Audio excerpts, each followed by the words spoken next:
우리 가운데 예배를 주신 주님께 감사와 영광의 박수를 올려드리겠습니다. 할렐루야. 옆 사람에게 인사해 주시겠어요? 하나님이 당신을 사랑하십니다. 허브 예배에 대해 안내해 드리겠습니다. 허브 예배는 매 일요 주일 오후 2시에 양재 온누리교회 기쁨홀에서 예배하고 있습니다. 유튜브와 카카오톡에서 온누리교회 허브대학부를 검색해 주시거나 인스타그램 허브_워십을 검색해 주시면 영적인 콘텐츠에 함께 하실 수 있습니다. 가슴에 손을 얹고 스스로를 축복하겠습니다. 저를 따라해 주시겠어요? 하나님은 나를 사랑하십니다. 나는 그 사랑을 신뢰합니다.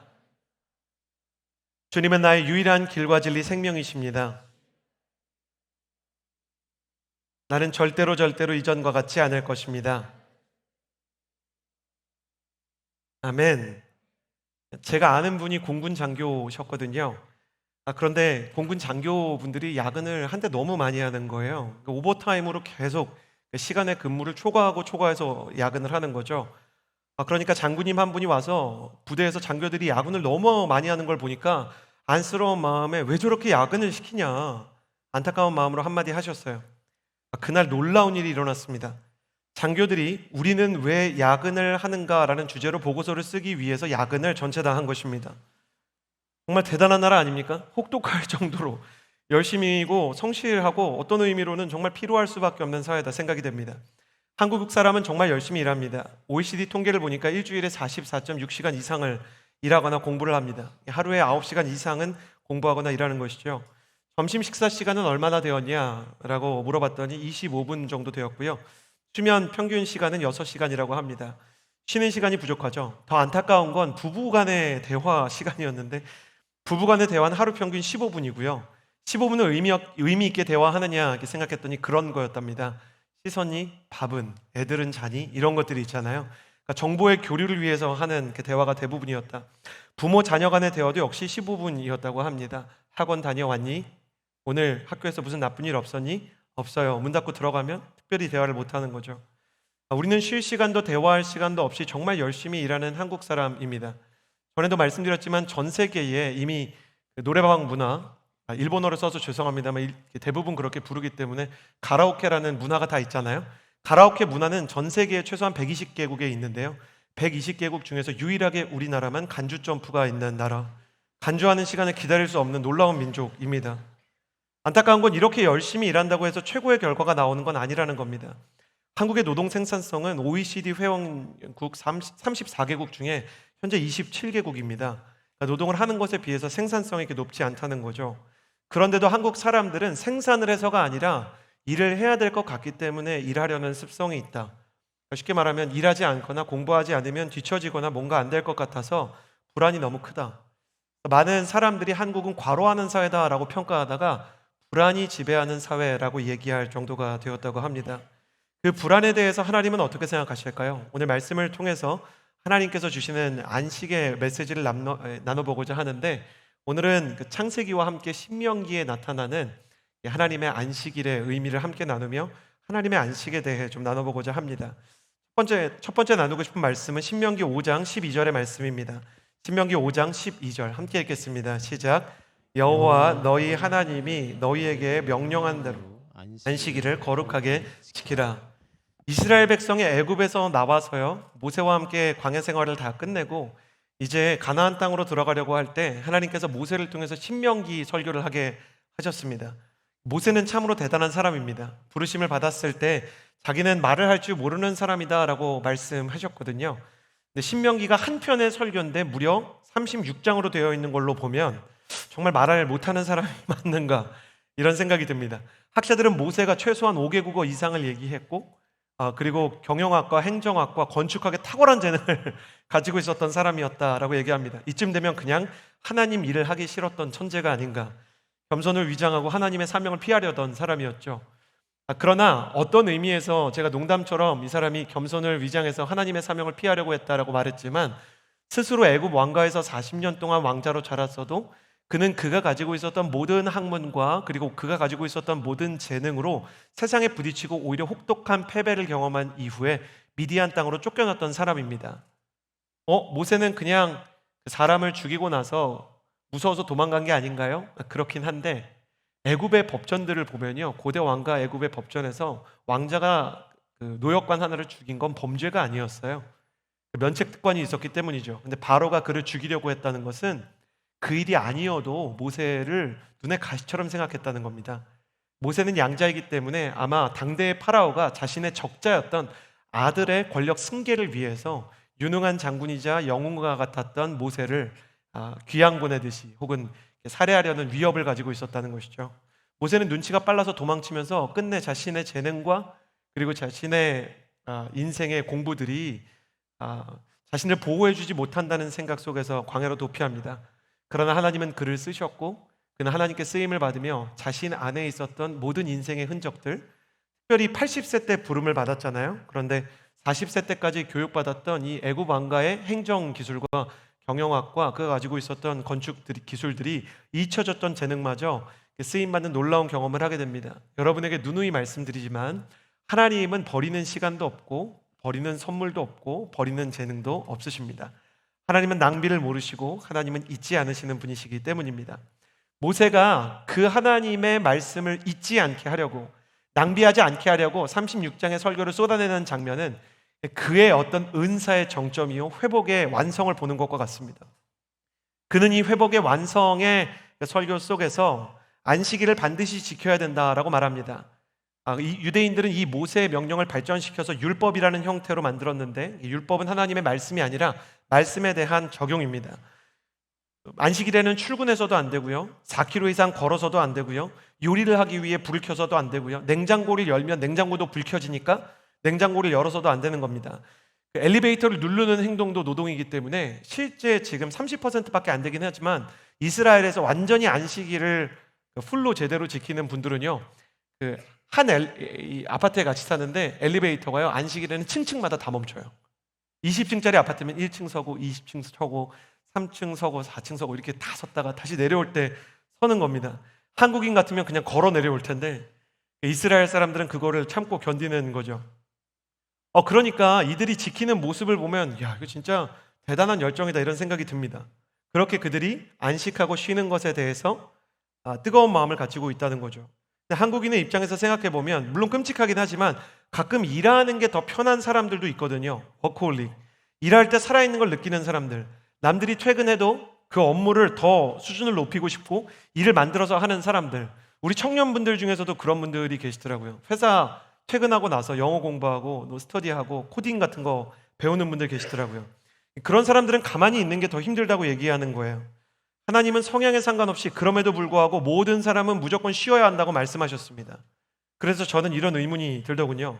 하나님은 왜 모든 사람을 강제로 안식하라고 명령하셨을까요? 그 이유가 이어지는 신명기 5장 15절에 나옵니다. 같이 한번 15절의 말씀을 읽겠습니다. 시작. 너희가 이집트 땅에서 종이었던 것과 너희 하나님 여호와께서 강한 손과 쭉 뻗친 팔로 너희를 거기서 이끌어내셨음을 기억하라.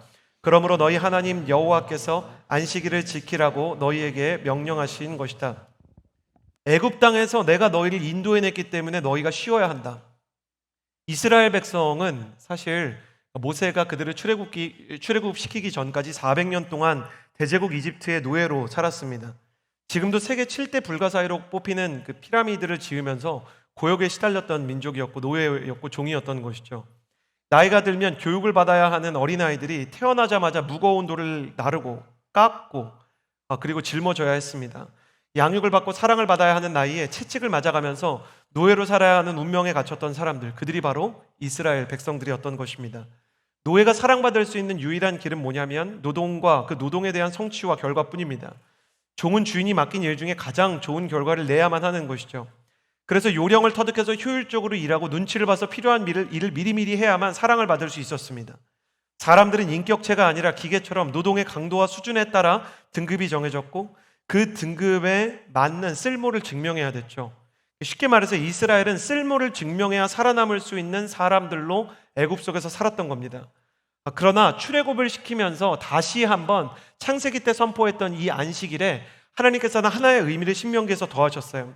사랑하는 이스라엘아, 내가 앞으로 너희가 일하지 않는 안식일을 줄 텐데 너희가 아무 일을 하지 않아도 존귀하고 가치 있다는 것을 배웠으면 좋겠어.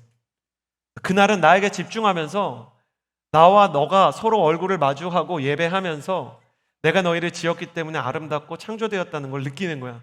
근데 유대인들도 우리나라랑 약간 비슷하거든요. 굉장히 성실한 민족이에요. 그러니까 안식일이 처음 지어졌을 때 그날도 나무하러 가는 사람이 있었고 일하려고 아둥바둥 애를 쓰는 사람이 있었습니다. 그러니까 어떻게든 애를 쓰고 일을 하려는 사람을 보면서 하나님께서 너무너무 안타까워하는 거예요. 하나님께서 안식일을 주신 이유는 무엇인가? 일을 잘하고 많은 것을 성취하고 남들보다 앞서가야만 세상이 가치 있다고 말할 때 내가 너희를 이끌어낸 건 그냥 너를 사랑하고 너를 나의 민족으로 선택했기 때문이다. 너의 존재 자체가 나에게 기쁨이다 라는 마음을 담기 원한 것이었죠. 한국 사람들은 정말 쉬는 걸 어려워합니다. 이 시대의 청년들도 제주도에 여행 간다 그러면 제가 물어봐요. 제주도 가서 뭐해? 그러면 2박 3일을 가기 위해서 가기 전에 2박 3일을 유튜브를 보면서 계획을 세우는 거예요. 어떻게 해야 애월읍을 뽀갤 수 있을지, 어떻게 해야 한림 해수욕장 근처에서 후회하지 않는 사진을 남길 수 있을지. 그래서 너무너무 안타까워하는 거예요. 목사님, 3달 전에 예약해야 되는 식당, 제가 3달 전에 예약해야 되는 거 알고 있었는데 깜빡했어요. 도대체 무슨 일인가? 3달 전에 예약을 해야 간단 말인가? 내일 일을 알 수가 없는데 우리가 3달 전에 예약을 하는 게 도대체 정상적인 생각인가? 심지어 인스타그램에선 여기 가서 이 구도로 사진을 찍어야만 예쁘게 나온다 라고 얘기를 해서 인스타그램에 가끔 제주도 찾아보면 똑같은 사진들이 막 즐비합니다. 그거를 찍어야만 마음이 평안한 거예요. 그래서 계획을 최대한 잘 세우고 카페 하나도 이 플레이스가 아니고 핫플레이스가 아닌 데를 가면 안 돼요.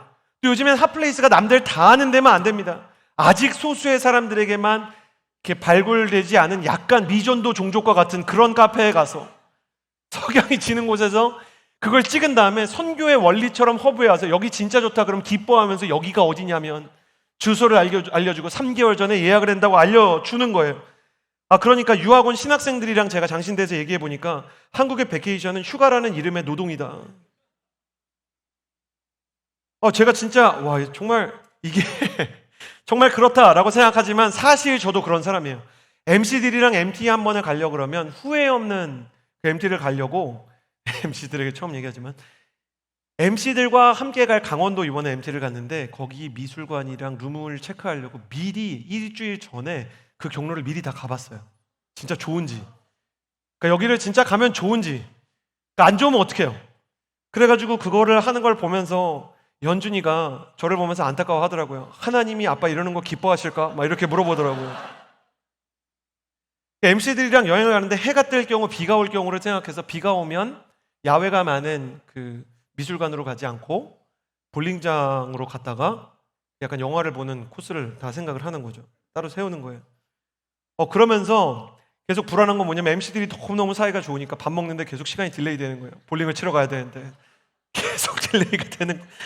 그러면 그런 거에 초조함을 느끼면서 빨리 다음 스팟으로 가야 된다. 제 안에도 굉장히 이상한 마음이 있습니다.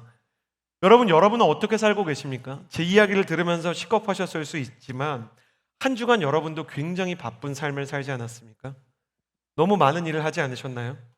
혹은 많은 일을 하지 못하고 계획대로 살지 못하는 스스로에 대한 자책으로 여러분의 가치를 평가절하하면서 살지 않았습니까? 우리는 왜 그렇게 많은 일을 계획하고 왜 그렇게 많은 일을 해야만 하는 것일까?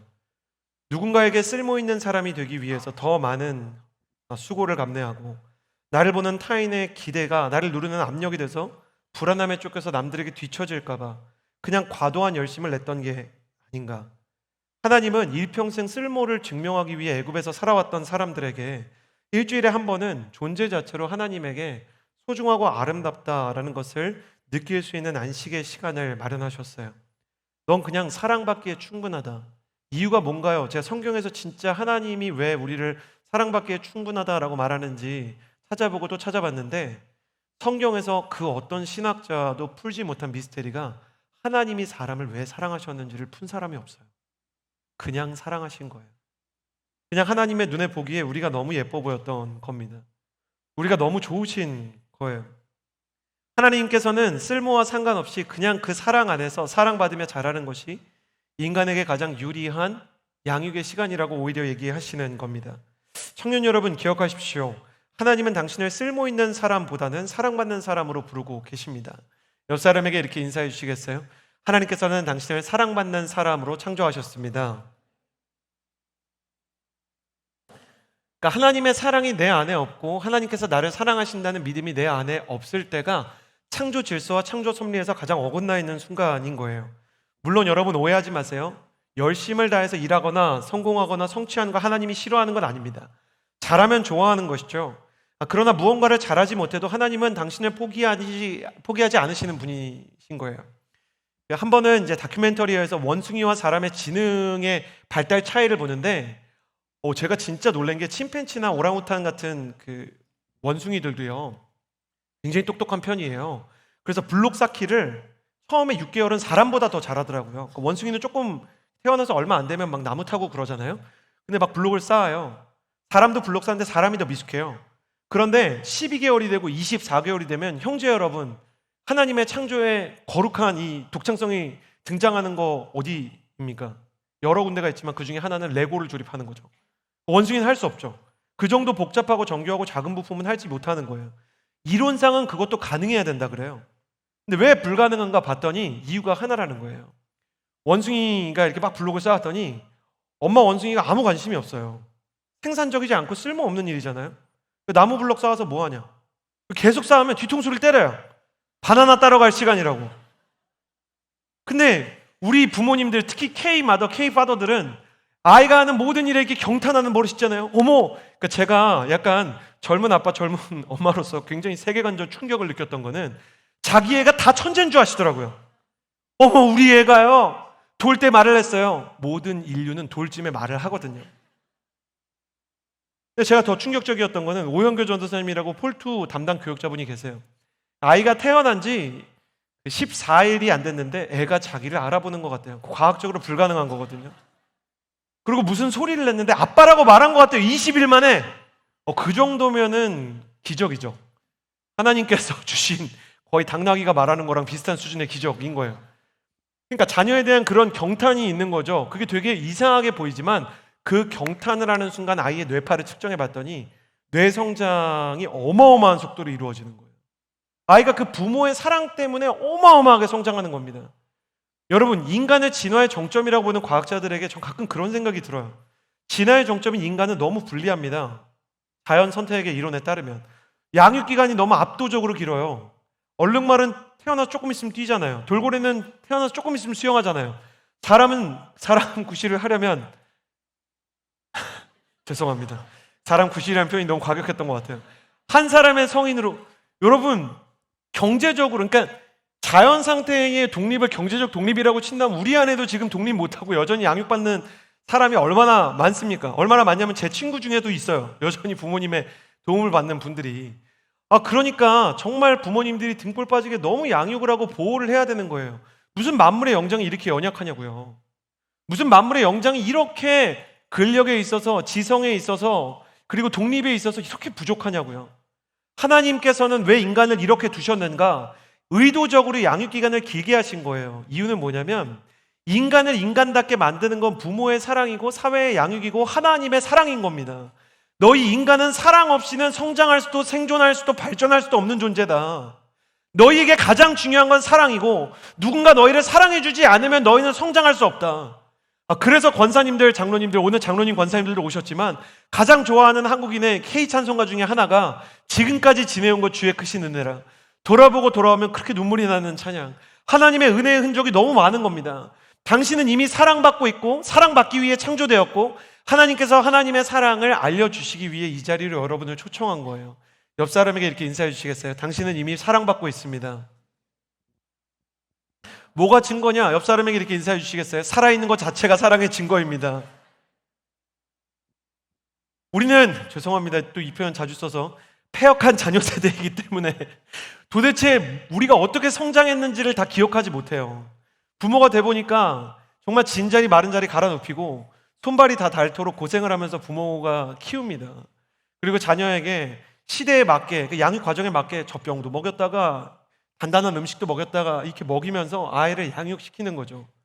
우리는 그게 별일 아니라고 생각하지만 사실 하나님께서는 부모를 통해서 때로는 사회를 통해서 우리에게 하나님의 사랑을 주는 겁니다. 여러분 크리스천으로 살면서 안식일을 생각하고 하나님에 대해서 생각할 때 가장 바보 같은 태도는 당연하게 여기는 거예요. 내게 주어진 생명을, 내게 주어진 예배의 기회를 당연하게 여기는 겁니다. 세상의 아름다운 것 중에 당연하게 여겨지는 건 없어요. 예수 그리스도의 십자가를 통해서 구원의 길이 열렸고 한국의 교회는 순교자들과 선교사님들을 통해서 열렸습니다. 나의 생존은 부모님의 헌신을 통해 이루어졌고 나의 교육은 사회적인 인프라를 위해서 헌신한 많은 국가 지도자들과 선진들을 통해서 이루어진 것이죠. 이미 우리는 너무 많은 사랑을 붙잡고 있는 것이에요. 하나님께서는 그 양육 과정에서 부모의 마음을 갖고 계십니다. 제가 아이를 키울 때 두 아이를 키우는데 똑같은 양육 과정이 뭐였냐면 애가 일어나는데 일어날 때마다 그게 그렇게 신기합니다. 사람이라면 당연히 걷잖아요. 근데 걷는 게 너무 신기한 거예요. 그런 농담이 있어요. 목사님들 자녀가 남들보다 빨리 걷는다고, 집이 좁아서 벽이 가까워서 빨리 걷는다는 얘기가 있는데 아이들이 막 기다가 벽을 잡고 일어서기 시작합니다. 그리고 아이는 본능적으로 부모를 봐요. 이게 잘한 일인지. 그럼 부모가 그때 열화와 같은 박수를 쳐줘야 됩니다. 막 박수를 치면 이 아이가 다 그 표정을 지어요. 해냈다 이거예요. 내가 일어났다 이거예요. 대단한 일도 아닌데 막 박수를 치잖아요. 근데 애가 얼마 안 있어서 주저앉아요. 기저귀가 이렇게 그 생리 현상도 해결해 주지만 충격도 완화해 주거든요. 찌으면 얘가 갑자기 실패를 했잖아요. 그때도 아니야 잘할 수 있어 이렇게 합니다. 여러분, 아이를 노동의 관점에서만 보고 성취의 관점에서 보면 그렇게 말해야 되겠죠. 인간이라는 게 이족보행도 못해? 언제까지 사족보행할 거야? 너한테 언제까지 내가 기저귀 값을 지불해야 돼? 기저귀 값에 걸맞는 효율을 증명해라. 이게 도대체 말이 되는 거냐고요. 사랑하기 때문에 괜찮아. 우리 연준이 우리 연이 확 박수를 치면 얘가 다시 일어나는 거예요. 다시 하나님은 당신이 일어나면 기뻐하십니다. 걸으면 기뻐하시죠. 뛰면 기뻐하시죠. 말씀을 읽어도 기뻐하고 기도하면 기뻐하십니다. 공부를 해도 기뻐하시고 일을 해도 기뻐하시고 웬만한 선한 일하면 다 좋아하세요. 그러나 그 일을 하다가 넘어져도 하나님께서 당신을 보면서 너는 내 나라에 쓸모가 없는 존재다. 너는 나의 비전 이루기엔 진짜 합당하지 않다. 저리 가라. 이렇게 얘기하지 않는다는 거예요. 여러분이라면 여러분의 자녀를 보면서 그러겠냐고요. 인간이 이족보행을 못해. 앞으로 내 딸이 아니야. 그러지 않는다는 거예요. 우리 딸, 우리 아들 다시 일어날 수 있다. 사랑의 가장 위대함, 그 존재를 향한 하나님의 사랑이 가장 많이 드러나는 건 실패했을 때도 나를 향한 하나님의 마음은 동일하다는 것입니다. 그러므로 사랑하는 여러분, 노예와 같이 종과 같이 율법의 종으로 살지 말고 하나님의 사랑의 종으로서 하나님께서 언제나 나를 사랑하시고 지지하신다는 것을 믿을 수 있게 되기를 예수님의 이름으로 축복합니다.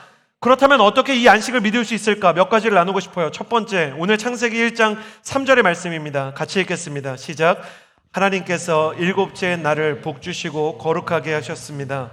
하나님께서 창조하시고 만드시던 모든 일을 마치시고 이날에 쉬셨기 때문입니다. 하나님의 안식을 제대로 누리기 위해서 진정한 안식의 첫 번째 조건은 시간을 떼어서 구별하는 법을 배워야 합니다. 저를 따라해 주시겠어요? 시간을 떼어 구별해야 한다. 시간을 떼어 구별해야 한다.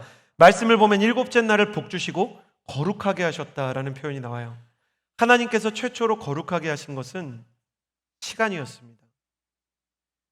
거룩하다라는 단어 카도시는 따로 떼어내서 구별된 것으로 다른 모든 것과 다른 특별하고 소중한 것을 이 카도시, 거룩하다라고 부릅니다. 이 카도시라는 단어는 창세기에서 딱 한 번 여기에서만 쓰입니다. 하나님이 안식일만 거룩하다고 얘기하셨어요. 오늘날 우리는 이제 기쁨홀이나 우리 양재온누리교회 보면 성전이다라는 표현을 쓸 때가 있고 이스라엘이나 혹은 에베소, 터키 지역을 성지라고 부르기도 하고요. 어떤 특정 직업을 가지고 선교하시는 선교사님이나 목회자를 성직자라고 부르기도 하고 우리가 성찬을 할 때나 세례를 할 때 저거는 성례다라고 불러서 거룩하다라는 표현을 쓰지만 사실 하나님께서는 창세기 내내 종교도 세우지 않으셨고요. 심지어 성경도 쓰지 않으셨고요. 가족 안에서 신앙을 공유하면서 하나님 앞에 드린 시간이 얼마나 중요한지만 창세기 전체를 통해서 보여주고 계십니다. 최초의 거룩, 본질적 거룩은 시간 안에 담겨져 있었어요. 하나님께서 왜 시간을 따로 떼어서 특별한 시간을 만드셨을까? 그 이유는 우리를 만나기 위해서였습니다. 하나님이 시간을 떼서 거룩하게 특별하게 만드는 모습은 이것은 마치 이런 거랑 비슷한 거예요. 우리가 사랑하는 사람과 만나는 시간을 따로 정해놓고 약속하고 기다리면서 기대하는 것과 같습니다. 저도 이번 여름에 처음으로 아이들을 저희 캐나다에 있는 부모님 만나 뵙고 잠깐 이제 부모님께 맡겨두고 저와 아내만 따로 그 시간을 보내면서 한 3박 4일 정도 집에 있는 집을 찾아가는 2주 안에 3박 4일 정도 아내와만 여행을 떠나려고 합니다. 그러니까 그 시간을 기다리는 거예요. 아내와 이렇게 둘이서 함께 놀러 갈 시간을 기다리는 거예요. 아내한테 나 너무 기대된다 그랬는데 아내의 반응은 저와 좀 다르긴 했지만, 그렇지만 저는 아내와 여행하는 게 너무너무 기다려지고, 그 뭘 하면 좋을까? 또 그거 하고 있어요. 비가 올 때는 이쪽으로 가고 아닐 땐 이쪽으로 가고, 그 좋은 식당들 사진 찍는 거 막 알아보고 이런 거 하고 있죠. 하늘의 최종현 목사님은, 그러니까 하늘 공동체 허브 있다가 하늘 간 최종현 목사님은 자기 딸을 사랑하십니다. 문제는 최종현 목사님의 딸은 아직 태어나지 않았다는 거예요. 그러니까 최종현 목사님 늘 하는 말이 뭐냐면, 우리 딸 벌써 보고 싶다. 안 태어났는데 딸 주시리라는 믿음이 있어요. 얼마나 딸을 사랑하는지 만나기 전부터 딸에 대한 기대를 가지고 시간을 보내요. 태어나기 전부터 기도합니다. 하나님, 내 자녀가 하나님 앞에서 정말 사랑받을 수 있도록 제가 좋은 아빠 되게 해주세요. 하나님 앞에서 자기가 사랑하는 사람에 대한 기대감을 지불하는 거죠. 우리도 그렇지 않습니까? 사랑하는 사람을 만날 때, 정말 마음이 잘 맞는 언니든 형이든 멘토님을 만날 때 시간을 위해서 옷도 정해놓고 시간도 예약하고 기분까지 조율하는 것처럼, 하나님도 어떤 분이시냐면 우리를 만나기 위해서 시간을 따로 떼어서 특별하게 여기시고 준비하시고 기다리고 계시는 거예요. 우리는 창세기를 통해서 뭘 배우냐면, 세상에 존재하는 모든 아름다움과 선함이 하나님의 아름다움과 선함의 일부라는 걸 배우게 되거든요. 극히 일부죠. 우리 안에 사랑하는 사람을 향한 그 만남과 그 기대와 그 설레임이 얼마나 아름다운 겁니까? 이것 역시 하나님의 창조라는 개념에서 보면 우리의 기대감과 설레임도 하나님의 기대감과 설레임의 아주 일부겠죠.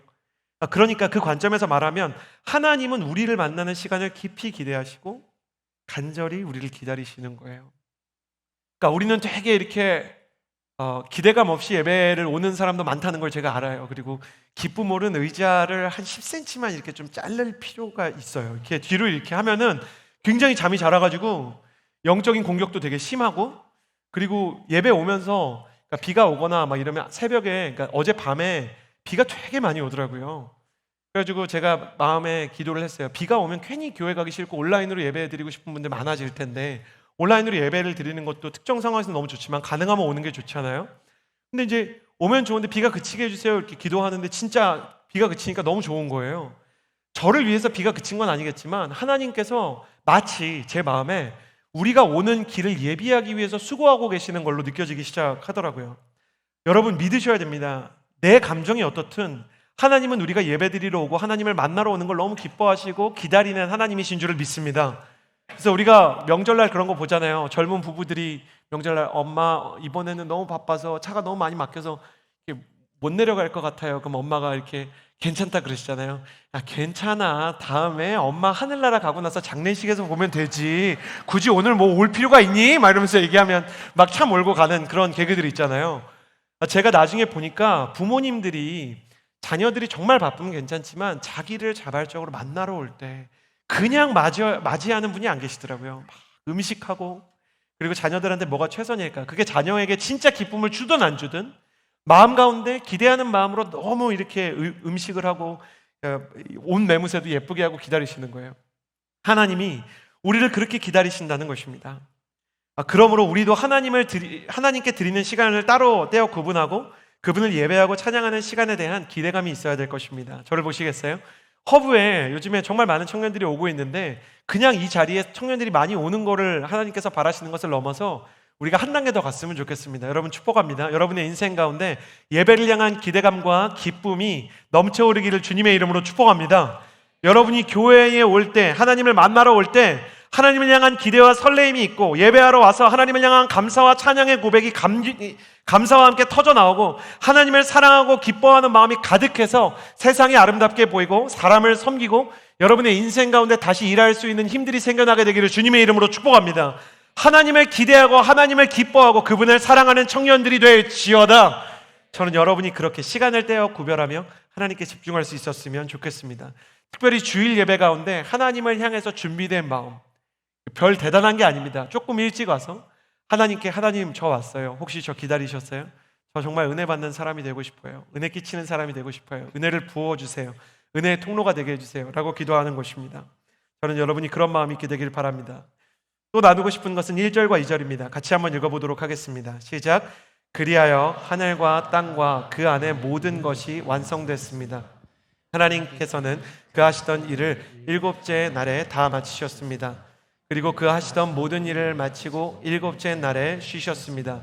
진정한 안식 두 번째를 위해서는 이 안식일에는 하나님의 창조를 기억해야 합니다. 저를 따라해 주시겠어요? 하나님의 창조를 기억하라. 하나님께서 모든 것을 완성하시고 창조하신 것을 기념하기 위해서 안식일을 주셨습니다. 하나님께서는 이집트 땅에서 노예 상태에서 사랑받는 자녀로 쓸모있는 존재를 증명해야 되는 이 세상 속에서 존재 자체로 사랑받고 존귀한 하나님의 세계로 그를 초청하기 위해 안식일을 주셨지만, 한편으로는 하나님께서 창조하신 것을 기억하라고 우리에게 안식일을 주셨습니다.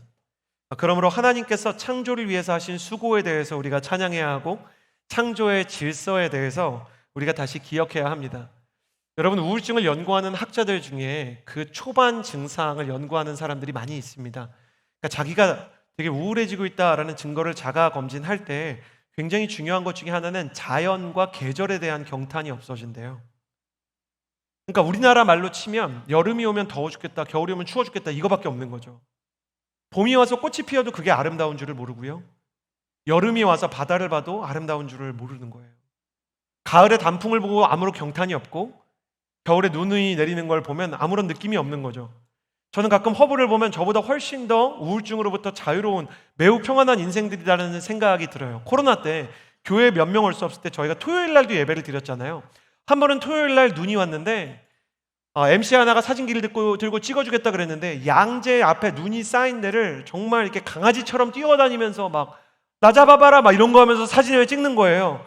저는 제정신으로 저런 걸 하는 사람이 있다는 거를 보고 놀랐어요. 아니, 양재동에서 CF를 찍는 것도 아닌데 이리로 저리로 뛰어다니면서 막 여러분 이러고 돌면서 막 사진을 찍는 거예요. 저는 정상 상태에서 사람이 까닭 없이 도는 게 이상한 사람이에요. 왜 사람이 돌아야 한단 말인가? 앞으로 갈 거면 앞으로 가고 옆으로 갈 거면 옆으로 가야 되는데 막 돌고 발레 점프하고 막 그러는 거예요. 제가 청년들을 보면서 야, 진짜 너무 이상하다 생각했는데 더 이상한 일이 일어났어요. 그들과 함께 있다가 저도 눈이 좋아지기 시작한 거예요. 막 이리로 뛰고 저리로 뛰고 눈을 막 잡아가지고 막 뭉쳐서 던지기도 하고, 별로 안 친할 때였는데, 그러니까 제 안에 되게 이상한 마음이 들더라고요. 자연에 대한 경탄이 없어지는 것도 심각한 문제인데, 자연에 대한 경탄이 없어지면서 뭐가 생기냐면 인공물에 대한 경탄이 생긴대요. 와, 이번에 애플에서 VR 글래스를 만들었대. 야, 아이패드 새로 나온 거 봤어? 이 둥그런 이 알루미늄 혁신이다 막 이런 얘기하면서 사람들이 새로 나온 스마트폰에 대해서 포르쉐와 그리고 페라리와 같은 스포츠카를 보면서 경탄을 하면서 계절에 대한, 자연에 대한 창조에 감탄이 없는 거죠. 교회에서 창조 질서에 대한 굉장히 많은 집중들을 합니다. 저는 그 무엇보다 창조된 세계를 향한 경탄부터 회복했으면 좋겠다 이렇게 생각이 듭니다. 여러분이 너무너무 은혜를 받으면 그런 일이 분명히 일어날 겁니다. 바다가 다시 아름다워 보이고, 단풍이 정말 화려하게 보이고, 여름에 햇살이 정말 하나님의 빛처럼 강렬하게 보일 겁니다. 자연을 보고 경탄하고, 나무를 보면 섬세하게 보이고, 하나님께서 주신 바람과 그늘의 그 소중함을 깨닫게 되는 그 자연에 대한 감탄이 있는 건강한 청년이 되기를 주님의 이름으로 축복합니다. 당신의 마음이 자연에 대한 생명에 대한 경탄을 잃고, 인공물과 그리고 플라스틱과 철골 구조에 대한, 사람들이 인공물에 대한 경탄이 높아지면 당신은 이미 건강함을 잃어버리고 있다는 거예요. 창조에 대한 이 경탄뿐만 아니라 창조의 질서에 대한 집중과 그리고 깨달음이 필요합니다. 오늘날 이 세상은 창조 질서, 창조하신 하나님의 의도와 본심을 왜곡하려는 시도가 수없이 이루어지고 있습니다. 세상은 인간의 성을 선택할 수 있는 것으로 가르치고 있습니다. 그러나 여기서부터 시작해 봅시다. 인간의 성을 진짜 인간이 창조했는가? 아니, 더 나아가서 남자와 여자를 인간이 실험실에서 개발한 건가? 아닙니다. 인간이 인간의 성을 선택할 수 없는 이유는 인간의 생명과 인간의 존재 그 자체가 하나님께서 창조하신 창조의 결과이기 때문입니다. 창조자의 의도에 따라서 그것을 파악할 때, 그것을 만드신 분이 그것을 왜 만들었는지를 읽기 시작할 때, 우리는 그 창조물의 존재와 본래의 기능을 알 수 있는 거죠. 그래서 하나님께서는 성경을 통해서 하나님께서 아담과 하와를 통해 태초부터 남자와 여자를 생물학적으로 창조하셨고, 남자와 여자를 창조하신 이유는 남자와 여자의 결합과 사랑을 통해서만 생명이 잉태될 수 있기 때문이다 라고 말씀하셨습니다. 세상은 가정의 구성 역시 사회적인 합의라고 가르칩니다. 새빨간 거짓말입니다. 우리가 창세기 2장에 가보면 되게 놀라게 되고 제가 20대 때 발견한 것 중에 가장 이렇게 아름다웠던 건데, 하나님께서 직접 한 남자와 한 여자가 만나서 가정을 만들라고 명령하셨기 때문에 가정이 생기게 됐어요. 아담과 하와가 회의한 게 아닙니다. 아담과 하와가 저기 하와, 우리 웨딩 사진은 어디서 찍을까? 스튜디오와 드레스는 어디서 할까? 막 이런 거를 합의한 게 아니에요. 하나님께서 가정을 만드셨어요. 여러분, 심지어 하나님께서는 교회를 만들고 심지어 성경을 쓰기 전에 가정을 만들어 주셨어요. 최초의 공동체이자 하나님께서 처음으로 만들어 주신 거예요. 제가 이번에 20대 여러분 통계조사하면서 뭐가 정말 자랑스럽다 그랬나요? 20대 청년 중에 40% 이상이 비혼주의자라 그러는데, 온누리교회 청년들은, 온누리교회 20대 우리 대학부 하늘, 폴투, 허브 저희가 통계 내보니까 여러분 600명이 참여했는데 89%가 결혼하고 싶다. 할렐루야. 나는 반드시 결혼을 하고 싶다도 아닙니다. 하겠다. 할 것이다. 가능하면 아이도 낳을 것이다. 여러분이 그런 걸 보면서 얼마나 감사했는지 몰라요. 말씀이 스며들고 있구나. 여러분이 믿는 대로 되기를 바랍니다. 여러분을 인격적으로 사랑하는 남편과 아내를 만나서 여러분 너무너무 축복합니다. 한 남자와 한 여자 이렇게만 결혼하셔야 됩니다. 한 남자와 두 여자 절대 안 돼요. 지금 여기저기 어장관리하고 떡밥 뿌리는 사람들 하나님의 심판을 받게 될 것입니다. 잠 깨고 정신 차리세요. 이 여자 저 여자 찔러보는 사람들 창조 질서를 거스르는 사람들이에요. 한 사람만 사랑하고 한 사람에게만 집중해야 됩니다. 여기에 한이 있고 이거 보면서 화낸 적이 있는 지체분들 아멘 하세요. 별로 분노를 안 하셨군요. 자, 축복할게요. 한 사람이 한 사람만 사랑하게 될지어다. 여러분, 인생 살면서 한 사람이 한 사람만 사랑해야 돼요. 혼전 순결이 지금 문제가 아닙니다. 프랑스, 스웨덴 복지국가라고 얘기하는 데 가보면 결혼하고 나서도 애인을 만들어도 되지 않냐, 말 같지 않은 소리랍니다. 그게 왜 안 되는 거냐? 하나님이 안 된다고 말했기 때문이에요. 한 남자가 한 여자를 만나야 됩니다. 아브라함의 가정이 왜 이슬람이 생겼나요? 아브라함이 두 여자를 취했기 때문이에요. 왜 야곱의 가정에서 자녀를 팔았나요? 내 아내가 있었기 때문입니다. 다윗이 왜 그렇게 나쁜 짓을 하게 됐나요? 여자에 대한 관심이 너무 많았기 때문입니다. 절제해야 됩니다. 통제해야 됩니다. 한 사람이 한 사람을, 한 남자가 한 여자를, 그렇게만 가정을 이룰 수 있는 거예요. 그래서 우리는 이 하나님의 원리를 어그러뜨리려는 모든 시도에 대해서 싸울 준비가 되어 있어야 하는 것입니다. 가정은 사회적인 합의나 인간의 발명품이 아니라 하나님의 창조물입니다. 그것을 믿으면 어떤 일이 일어나는가? 여러분 저를 보시겠어요? 믿으면 무슨 유익이 있냐고요? 이걸 믿으면, 하나님께서 창조하신 것을 믿으면 반드시 무슨 일이 일어나냐면 그 안에서 생명이 생겨요. 예수님을 믿으면 영적인 생명이 생겨서 구원에 이르게 되죠. 여러분이 하나님의 창조를 믿으면 그 가정에 실제로 자녀라는 생명이 생기기도 하지만 사랑의 생명력과 사랑의 근원이 생기게 되는 겁니다. 저는 여러분의 가정 가운데 마르지 않는 생명력과 충전과 그 사랑에 하나님께서 주시는 아름다운 은혜가 여러분의 인생 가운데 가득하게 되기를 주님의 이름으로 축복합니다. 창조주 하나님에 대해서 우주와 자연이 그냥 우연의 산물이라고 얘기하는 사람들이 있습니다. 그러나 하나님은 생명이 최선의 창조물이라고 얘기하시는 거죠. 그래서 생명에 대해서 경탄하는 사람들, 자연을 보며 경탄하는 사람은 우리가 이미 기적 안에 살고 있다는 것을 느끼게 됩니다. 하나님의 은혜는 받는 게 중요한 것 같잖아요. 발견하는 게 중요합니다. 왜 우리가 기독교 세계관을 얘기하나요? 왜 창조 질서를 얘기하나요? 왜 말씀을 봐야 된다고 얘기하나요? 앞서도 말씀드렸지만 우리는 어린 시절의 양육을 받고도 잊어버리게 되어 있는 존재예요. 제가 볼 때 죄의 가장 심각한 타락 중에 하나는 망각의 기능이에요. 은혜를 잊게 만들어요. 기독교 세계관, 창조 질서, 그리고 하나님의 복음은 하나님의 역사를 기억하게 만드는 것이죠. 기억하면 무슨 유익이 있나요? 기적이 보이기 시작해요. 기적이 보이면 어떤 일이 있냐면 기적이 다음 기적으로 우리를 인도합니다. 하나님의 생명이 생명을 낳게 되는 것처럼 이미 우리에게 주어진 하나님의 은혜의 기적, 이 창조의 생명의 기적, 하나님께서 우리를 위해서 주신 이 가정과 하나님께서 우리에게 주신 교회와 하나님께서 우리에게 주신 이 세상의 창조 질서에 있는 이 기적을 경험하게 되는 거죠. 로마서 1장 20절에 창세로부터 그의 보이지 아니하는 것들 곧 그의 영원하신 능력과 신성이 그가 만드신 만물에 분명히 보여 알려졌나니 그러므로 그들이 핑계하지 못할지니라 라고 말했습니다. 창조를 통해서 우리가 그 거룩한 기적을 볼 수 있다는 것이죠.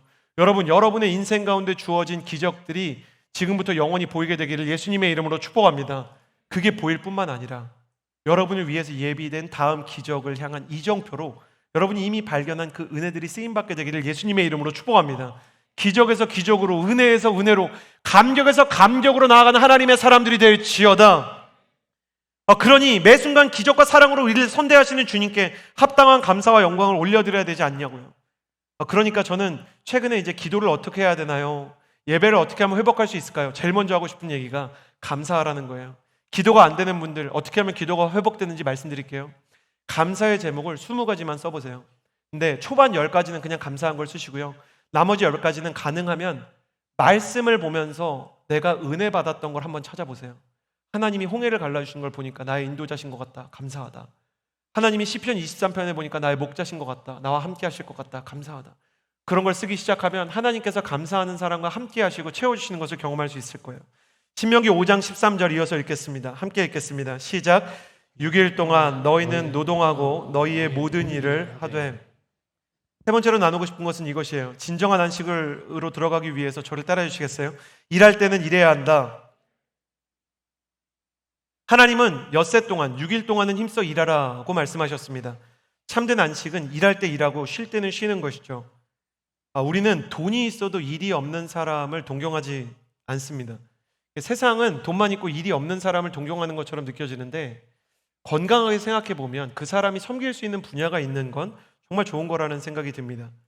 저희 온누리교회 장로님, 권사님들, 그리고 특별히 은퇴하신 명예 장로님들을 봐도 제가 되게 감사한 거는, 은퇴하고 나서도 교회에서 일을 하시는데, 제가 아는 장로님 중에 한 분은 여러분 새벽 기도 전에 교회에 와서요, 흐트러져 있는 원형 로비에 원형 카페 의자를 정돈하세요. 그러니까 제가 그걸 보면서 너무 감동이 되는 거예요. 그리고 솔직히 저걸 그대로 해봐야 얼마 안 있어져서 흐트러질 텐데, 근데 그 모습을 보는데 너무 감동이 되더라고요. 너무 감동이 돼요. 한때 여호수아의 멘토님을 섬기셨던 장로님이세요. 장로님 이거 왜 하세요? 그러니까 그냥 기도하는 마음으로 해요. 성도님들이 여기 앉아서 은혜 받으라고, 사람들이 여기 앉아서 하나님의 은혜를 나누라고, 그 마음으로 사무엘처럼 그 의자를 바로잡으면서 장로님이 기도를 하시는 거예요. 그분은 너무 작은 일을 섬기는 것 같지만 저런 분들이 있어서 사랑성전, 그리고 이 원형 카페에서 우리가 은혜 받을 수 있는 게 아닌가, 그런 생각을 했습니다. 너무나 많은 기도가, 너무나 많은 섬김이 있는 것이 이 교회가 정말 아름다운 이유 중에 하나가 아닌가 생각하는 거죠.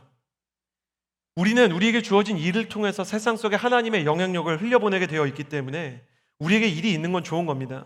우리 교회 목사님들이 많이 듣는 인사가 목사님 바쁘시죠? 목사님 피곤하시죠? 입니다. 제 얼굴이 많이 피곤해 보이나 봐요. 피곤할 때가 있죠. 하루는 너무 피곤하고 탈진할 것 같은 상황인 거예요.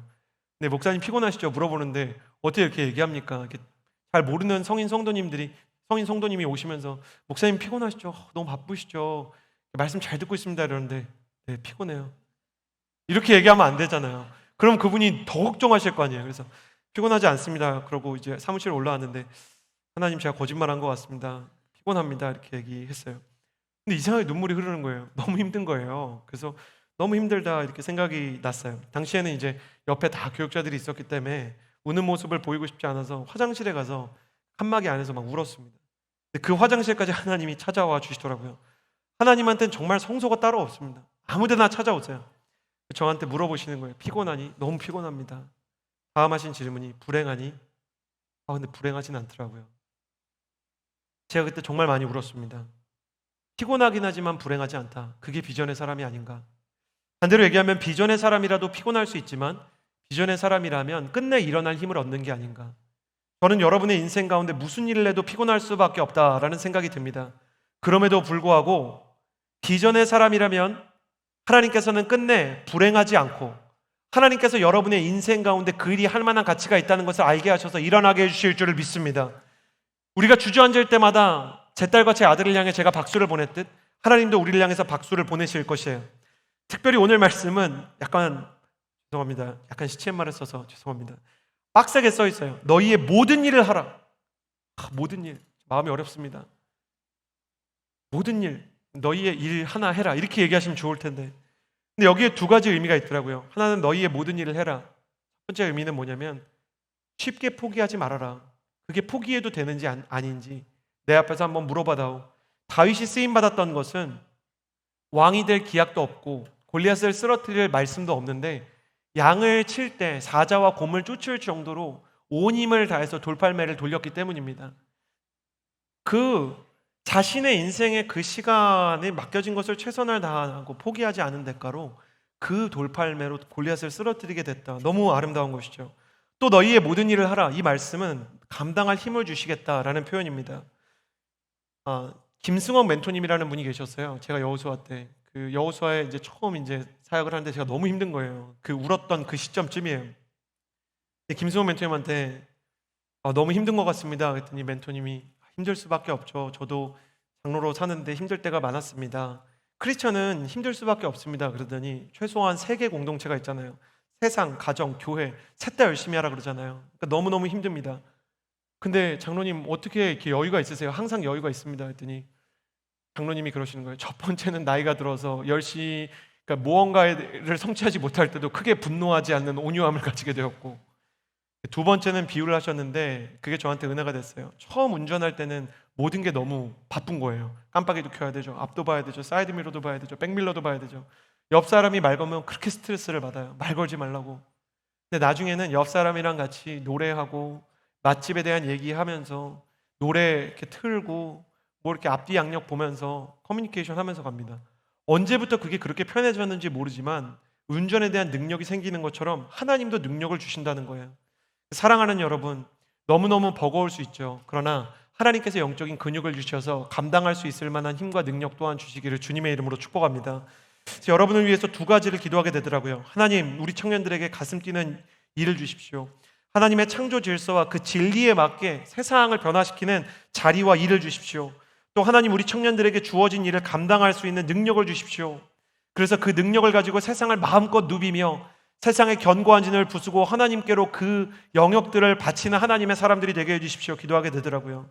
저는 여러분이 주어진 일을 포기하지 않고 하나님의 도움으로 성취하며 성장하는 하나님의 사람이 되기를 주님의 이름으로 축복합니다. 그러다가 또 안식일 되면 쉬고 충전하고 하나님 앞에서 예배하면서 나아가는 거죠. 마지막으로 창세기 2장 2절입니다. 같이 읽겠습니다. 시작. 하나님께서는 그 하시던 일을 7째 날에 다 마치셨습니다. 네 번째는 뭐냐면, 저를 따라해 주시겠어요? 이웃의 쉴 곳을 만들어야 한다.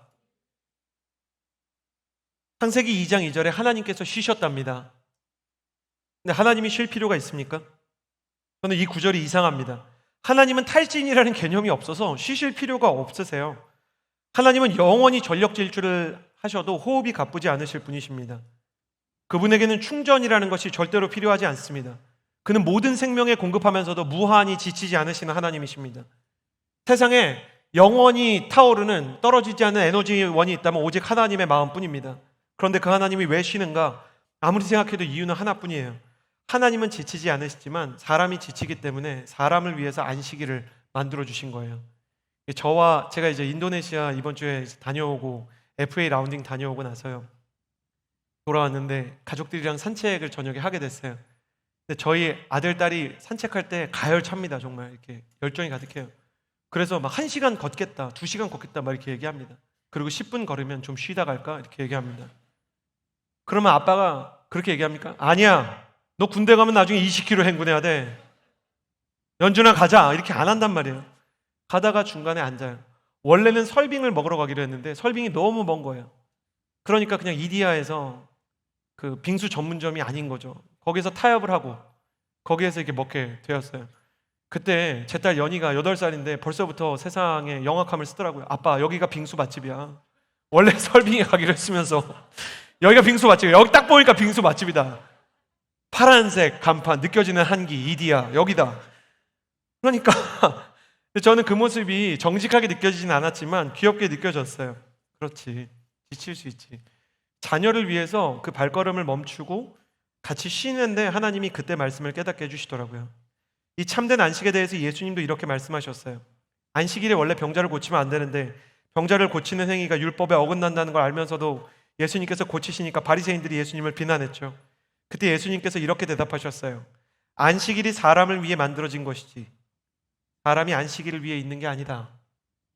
그러니까 애초에 하나님께서 안식일을 만드실 때 창조 질서를 기억하게 하기 위해서, 노예에서 건져내서 사람을 존귀하게 하기 위해서, 그리고 하나님께서 사람을 치유하고 회복시키고 그들에게 쉴 자리를 만들기 위해서 애초에 난 쉴 필요가 없는데 예수님은 일하고 계시잖아요. 지금 그런데 너희를 위해서 만들었다는 얘기를 이제서야 하신 거예요. 하나님은 안식이 필요 없지만 쉼 없이는 살 수 없는 우리의 연약함을 다 알고 계세요. 그래서 여러분이 침체하고 지치는 걸 아십니다. 작은 자나 큰 자나 어린아이나 노인이나 신앙의 연륜이 짧은 자나 그렇지 않은 자나 모태신앙인이나 중도 회심자나 사람은 다 지칠 수밖에 없다는 걸 하나님이 아세요. 그래서 우리가 뜨겁게 기도하지 못하고 말씀에 온전히 집중하지 못해도 하나님께서는 우리를 그저 있는 그대로 이해하십니다. 하나님께서는 그래서 우리를 강제로 쉬게 하시고 우리를 위해 쉴 곳을 만드시는 하나님께서 자신의 마음을 세상 가운데도 이렇게 펼치라고 말씀하셨어요. 신명기 5장 14절 하반절입니다. 같이 읽어볼까요? 시작. 너희나 너희 아들 딸이나 너희 남종이나 여종이나 너희 소나 나귀나 다른 어떤 가축이나 너희 성문 안에 있는 이방 사람이나 너희 남종이나 여종이나 너희와 마찬가지로 쉬게 하라. 하나님은 이스라엘 백성들만 쉬는 것이 아니라 자녀와 종들, 이방인과 가축까지 함께 쉬게 너희가 좀 힘써달라고 부탁을 하셨습니다. 쉼의 가치를 내가 너희에게 알게 한 것처럼, 내가 너희를 위해서 쉴 자리를 태초부터 만든 것처럼 너희도 다른 사람, 이웃들의 쉬는 자리를 만드는 사람이 되었으면 좋겠다. 누군가의 쉼의 자리를 만드는 섬김을 기뻐하면 좋겠다. 쉼이 필요한 사람의 곁에 머물러서 그 사람의 이야기를 듣고 함께 울며 함께 웃으며 공감하는 영성을 가진 사람들이 되면 좋겠다. 장로사관학교에서 장로님들이 대학부 예배에 참석하기 위해서 오셨는데 목회자가 되고 알게 되는 건 대학부와 청년부의 경우에는 우리가 내는 헌금으로 우리의 예산이 운영이 불가능하다는 겁니다. 양심적으로 얘기하면 우리 교회는 다른 교회보다 더 특별히, 다른 교회도 다 훌륭하시죠. 그런데 청년부를 향한 믿음과 지원을 아끼지 않으세요. 아까 이게 어제 그 토요 주일부터요 지금까지 계속 청년들이 그 비전 헌금 영상 보고 콰이어가 섬겼거든요. 근데 얼마나 이 성인분들이 응원을 해주시는지, 내가 너희만 봐도 힘이 난다, 대한민국의 희망이야 막 이렇게 하고 지나가시는 거예요. 믿어주시고 우리가 선교의 기둥이고 대한민국 교회의 내일이라고 믿는 그 장로님들과 권사님들, 성도님들을 볼 때면 여러분 우리끼리 얘기니까 이렇게 얘기하는 건데 도대체 무슨 근거로 저렇게 믿어주실까 이런 생각이 들어요. 나도 나를 믿을 수가 없는데. 그런데 하영조 목사님께서 2000 선교를 선포하시고 2000명의 선교사님을 보내겠다고 했을 때 그 교회에 대한 믿음이 있으셨대요. 이 교회는 진짜 2000명을 파송할 수 있을 거다. 이 교회는 진짜 하나님께 쓰임받을 수 있을 거다. 그리고 그 믿음이 성취돼서 지금 2500명 이상의 선교사를 파송했고, 단일 규모로는 가장 많은 선교사를 파송하게 된 그 꿈이 있었던 건 하나님께서 이 교회를 믿어주시고 기대해 주셨기 때문이 아닌가 생각합니다. 저는 어른들이 기대해 주시는 걸 보면서 그런 걸 느껴요. 이분들의 기대가 되게 과도한 것처럼, 우리를 잘 모르는 것처럼 느껴져도 실제로 우리가 저 기대 어쩌면 그 이상의 일들을 이룰지도 모르겠다. 청년 부흥은 다 끝났다고 얘기하고 대한민국은 이미 세속화의 지경으로 간다고 얘기하지만 이 마지막 위기의 때라고 얘기하는 이 시대에 말씀과 기도로 무장한 그리스도의 청년들이 CCC의 김중건 목사님 곡으로 남기신 것처럼 주의 청년들이 예수의 꿈을 꾸고 인류 구원의 환상을 보며 한 손에 복음 들고 한 손에 사랑을 들고 온 땅 구석구석을 누비지 않겠는가. 사람이 경탄을 통해서 원숭이와 달리 성장하게 되는 것처럼 우리가 성인 성도님들과 교회의 기대와 그리고 지원을 통해서 도대체 뭐가 되려고 이러는 걸까? 모를 땐 몰랐는데 제가 예산을 볼 때나 성인 성도님들이 청년에 대해서 생각하는 걸 마주할 때마다 제가 청년부 교역자지만 저 자신도 우리 청년들도 너무 연약한데요. 하루는 그렇게 얘기했더니 제가 이제 그 처음에 선교 사역할 때 장로님이셨던 송기철 장로님이 믿음만큼 성장하게 되는 걸 반드시 볼 겁니다 그러더라고요. 여러분은 하나님의 믿음과 기대를 받고 있고요, 또 교회의 믿음과 격려를 받고 있습니다. 그게 나 자신이 느껴지지 않는데 무슨 상관이람이라고 생각하셔도 소용없어요. 주님의 믿음대로 기대대로 교회에 주신 여러분의 격려가, 교회에 주신 여러분의 믿음과 그 기대가 성취되는 날이 올 줄을 믿습니다. 가슴에 손을 얹고 이렇게 한번 축복해 봤으면 좋겠어요. 나는 내가 생각하는 것보다 더 위대한 사람일지 모른다. 하나님께서 나를 만드셨으므로 나를 통해 위대한 일을 할 것이다. 맞아요, 여러분을 누군가 지지하고 격려하고 후원하고 여러분의 예배를, 여러분의 선교를, 우리의 사역을 누군가 응원하고 중보하는 것처럼 우리 역시 누군가를 세우고 살리고 쉴 자리를 만드는 사람들이 될 것입니다. 우리보다 더 어린 차세대, 이제 초등학교에서는 예수님을 믿는다는 이유로 제 자녀들을 보니까 그런 걸 왜 믿냐고 손가락질 당하고 벌써 핍박을 당하더군요. 제 자녀를 볼 때 가슴이 아프지만 제 아들과 딸에게도 말했어요. 그것이 너의 훈장이 되고 그것이 너의 영광이 되는 날이 올 것이다. 너는 그럼에도 불구하고 예수를 전하고 목사의 아들이어서가 아니라 먼저 구원받은 자로 다른 사람들에게 영적 안식을 주는 자가 되어야 한다. 여러분이 예수님을 통해서 하나님의 안식으로 들어가게 된 것처럼 우리 예수님께서 우리를 위해서 그 안식과 그 거룩한 십자가를 주신 것처럼 우리 역시 세상을 향한 안식의 초청장과 하나님의 거룩한 평안의 도구로 쓰임을 받아야 하는 줄을 믿습니다. 주여, 이 시대에 우리를 사용하여 주옵소서. 열방을 향하여, 민족을 향하여 나아가서 마음껏 쓰임받는 말씀의 사람, 복음의 사람이 되게 하여 주옵소서. 그 마음을 가지고 기도하며 나아갈 때 한 손은 가슴에 한 손은 하늘로 향하여 들고, 주여, 나의 인생 가운데 주님께서 내게 주신 은사와 그 가치와 생명력이 발화하며 그리고 꽃피는 인생을 경험하게 하여 주옵소서. 나를 사용하여 주시고 나를 통하여 생명이 확장되고 안식이 확장되는 역사가 있게 하여 주옵소서. 주여, 한번 무릎짓고 뜨겁게 기도합시다. 주여, 하나님의 안식, 그 사랑 안에 우리를 향한 부르심이 있습니다. 하나님 아버지께서 우리를 너무나 사랑하셔서 교회를 통해서, 선교사님들을 통해서 우리를 위해서 많은 것들을 준비하셨습니다. 태초에 천지를 창조하시고 태초에 우리 인생을 향한 하나님의 사랑과 우리의 기름 부으심, 우리를 위한 하나님의 사랑을 예비하셨고, 내가 태어나기 전에, 우리 청년들이 태어나기 전에 오늘 교회를 세워주시고 이 교회를 하나님께서 아름답게 운영하여 주셨습니다. 하나님, 이 교회가 이제 내년이 되면 하나님 84년에 세워진 교회로 하나님 벌써 40주년을 맞게 됩니다. 하나님, 특별히 그 해에 하나님께서 우연의 일치인 것처럼 로잔 대회를 하나님 한국에 개최하셨습니다. 빌리그레암 목사님이 복음을 전하기 위해 여의도 광장을 가득 메우고 청년들이 헌신하던 그 74년에 로잔 대회가 열렸던 동일한 50주년에 하나님, 이 나라, 이 민족을 사랑하셔서 하나님 선교받던 나라에서 선교하는 나라로, 예루살렘 공의회와 같은 그 거룩한 역사를 이루는 나라로 우리를 부르셨습니다. 우리 전 세대에 한강의 기적이 있었습니다. 부모님들이 기도로 밤을 새웠고 하얗게 그 밤을 지새우며 말씀을 읽고 예배하며 하나님의 사람들로 1:1 양육을 하고 큐티를 해서 이 교회를 일구었습니다. 그 영적인 유산들이 우리에게 전해지게 하여 주옵소서.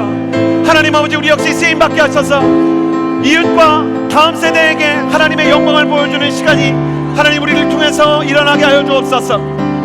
하나님의 마음과 하나님의 사랑과 하나님의 기름 부음이 우리 가운데 흘러넘치는 역사가 있을 수 있도록 도와주옵소서. 하나님의 마음 향해 한 걸음씩 나아갈 수 있도록 도와주옵소서.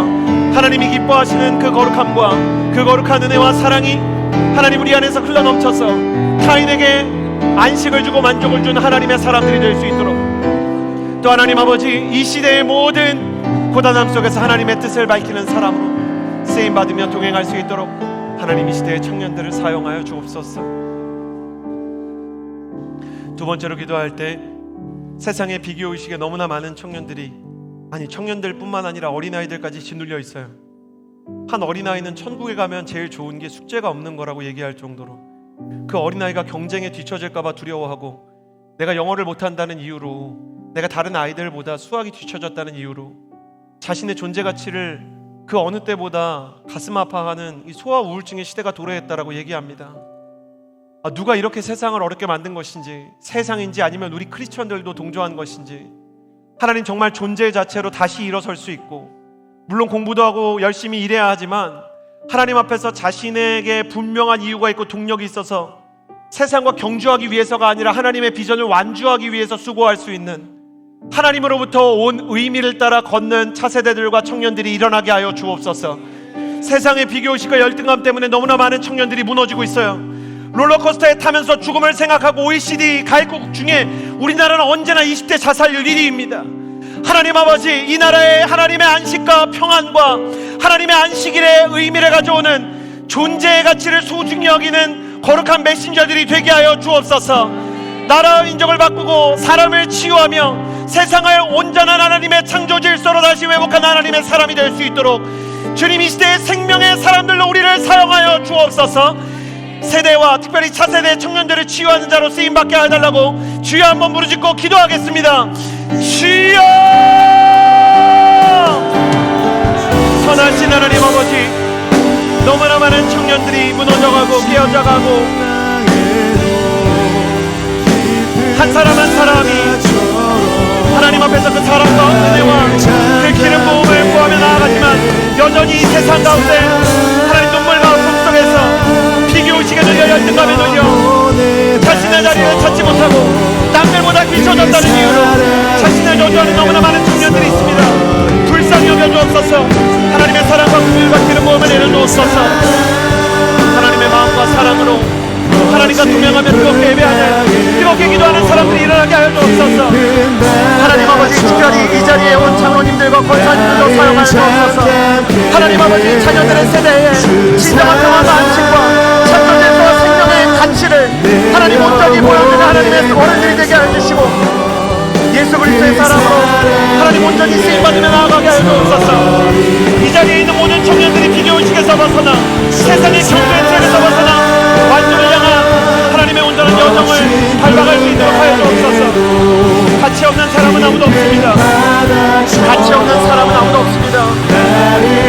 하나님께서 흙으로 사람을 만드셨습니다. 우리 가운데 하나님이 쓰시지 못할 만큼 부족한 사람은 없습니다. 은혜를 내려주옵소서. 하나님과 사랑과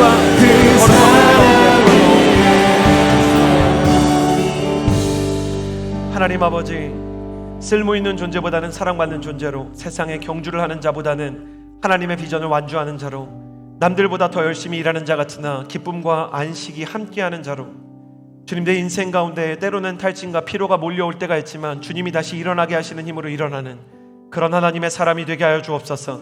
시간을 떼어 주님과 함께 보내고 하나님의 창조를 기억하며 일할 때 일하고 이웃의 쉴 곳까지 만드는 하나님 거룩한 안식의 초청장이 되게 하여 주옵소서. 그렇게 행하실 주님을 믿으며 예수님의 이름으로 기도드렸습니다.